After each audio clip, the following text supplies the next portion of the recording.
देश दुनिया की तमाम बड़ी खबरें देखने के लिए मेरे साथ अंत तक बने रहिए। मैं तनु राठी और आप देख रहे हैं द सच्ची न्यूज। निष्पक्ष, निडर होगी हर खबर। आज के इस बुलेटिन में जानेंगे कहां क्या कुछ हो रहा है, राजनीति में क्या चल रहा है, सरकार आम जनता के लिए क्या कर रही है।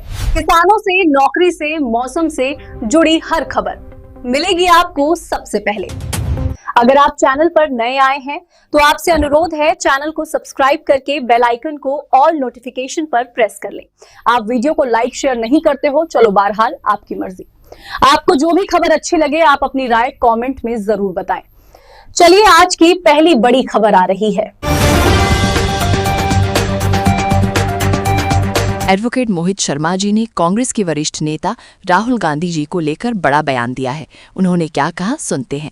के नेताओं को सदन में बोलने से रोका जा रहा है और बड़ी बात यह है कि राहुल गांधी राष्ट्रीय सुरक्षा के मामले पर चर्चा करना चाहते थे, लेकिन राहुल गांधी को सदन में बोलने से रोका गया और प्रधानमंत्री नरेंद्र मोदी जी तो डर के मारे सदन के अंदर में ही नहीं आ रहे हैं। देश की किसी गोदी मीडिया के अंदर इतनी ताकत नहीं कि देश के प्रधानमंत्री से पूछ सके कि प्रधानमंत्री सदन के अंदर क्यों नहीं आ रहे। क्या प्रधानमंत्री जैसे प्रेस कॉन्फ्रेंस करने से डरते हैं, क्या प्रधानमंत्री सदन में आने से भी?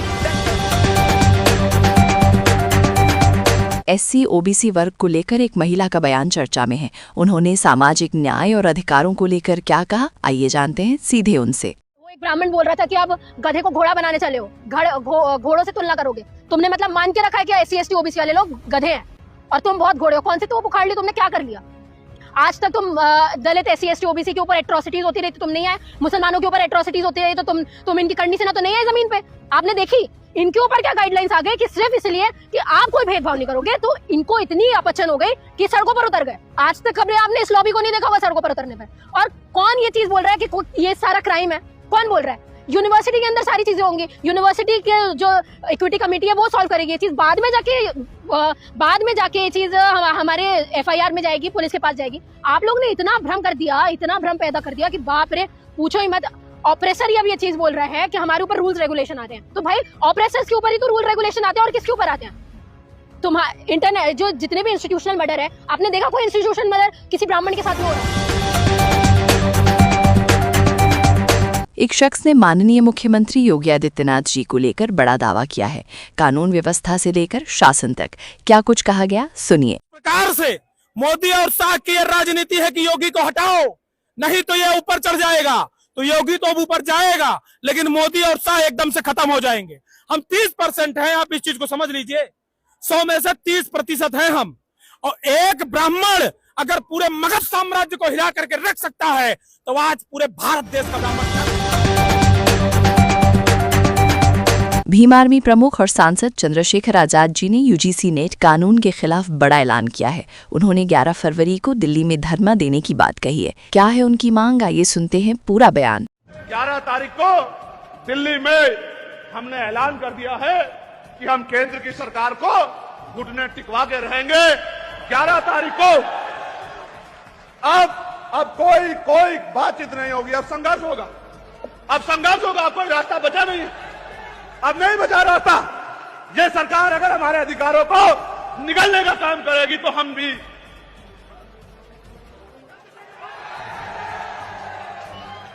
सरकार किसी भी कीमत पे अपने आप को संविधान से बड़ा ना समझे और पिछले दरवाजे से ये जो अधिकारों को निस्ता नाबूद करने की जो तैयारी सरकार ने की है वो हमें दूध पीते बच्चे ना समझे।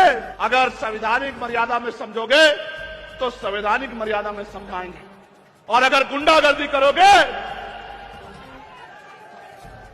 तो गुंडागर्दी का भूत ऐसे चुटकियों में निकाल देगा। एक और शख्स ने मुख्यमंत्री योगी आदित्यनाथ जी को लेकर अपनी राय रखी है। समर्थन है या विरोध, क्या बोले वो व्यक्ति, देखिए आगे।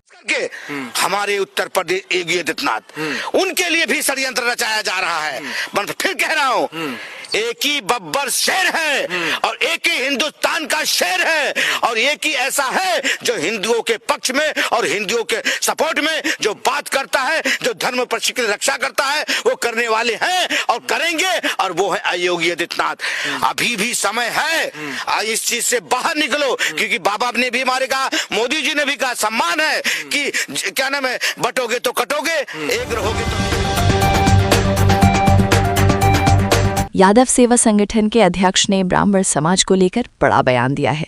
उन्होंने समाज को लेकर क्या कहा और क्या संदेश दिया, आइए सुनते हैं। जब तक बच्चा पैदा होने के बाद नामकरण उनसे करवाना नहीं बंद करोगे, जब तक गाड़ी खरीदने के बाद तिलक लगवाना उनसे बंद नहीं करोगे, जब तक घर बनवाने के बाद गृह प्रवेश उनसे करवाना नहीं बंद करोगे, तुम्हारी हैसियत है कि तुम उनके अगेंस्ट खड़े हो पाओगे? तुम अपने हक अधिकार की लड़ाई लड़ पाओगे? तुम अभी भी मानसिक गुलाम हो। पहले मानसिक गुलामी से बाहर निकलो, तब अपने हक अधिकार की लड़ाई लड़ पाओगे, नहीं कभी नहीं। प्रधानमंत्री नरेंद्र मोदी जी ने कांग्रेस सरकार पर तीखा हमला बोला है। अपने भाषण में उन्होंने कांग्रेस पर क्या आरोप लगाए, सुनिए पीएम मोदी जी के शब्दों में। देश के लोगों का अपमान करते रहना एक कांग्रेस के स्वभाव में पड़ा हुआ है, उनके संस्कारों में पड़ा हुआ है। कांग्रेस ने बीते दिनों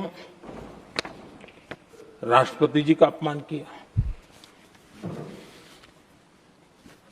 चुनाव के बाद जिस प्रकार से हमारे राष्ट्रपति जी के लिए शब्द कहे गए हैं,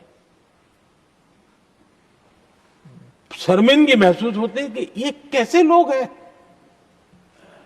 भारत के राष्ट्रपति के लिए क्या बोल रहे हैं लोग। आदरणीय सभापति जी, कल लोकसभा में भी राष्ट्रपति जी के अभिभाषण पर चर्चा नहीं हो पाई। ये एक शख्स ने हिंदू मुस्लिम मुद्दे को लेकर अपनी बात रखी है। समाज में सौहार्द पर क्या कहा गया, आइए सुनते हैं उनका बयान। दूसरा लोग बदनाम करते हैं कि योगी जी हिंदू मुस्लिम करते हैं। सबसे बड़ी गलतफहमी है, कौन सा मुस्लिम है जो कह देगा कि योगी जी ने जो भी योजनाएं दी हैं मुसलमानों को नहीं मिली हैं? कौन सी योजना नहीं मिली है? तो सबसे बड़ी ये गलतफहमी है, कभी नहीं करते हैं। वहाँ पर जो खुलेआम बैठ के सबकी सुनवाई करते हैं, वहाँ पर भी योगी जी मुसलमान जो होते हैं उनको पहले सुनते हैं।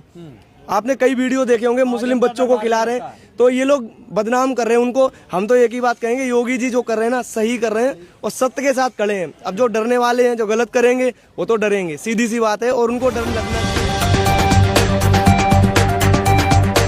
मैं हूं तनु राठी और आप देख रहे हैं द सच्ची न्यूज। ये थी आज की सबसे बड़ी खबरें। मेरे साथ वीडियो के अंत तक बने रहने, अपना प्यार और आशीर्वाद देने के लिए आपका बहुत बहुत धन्यवाद।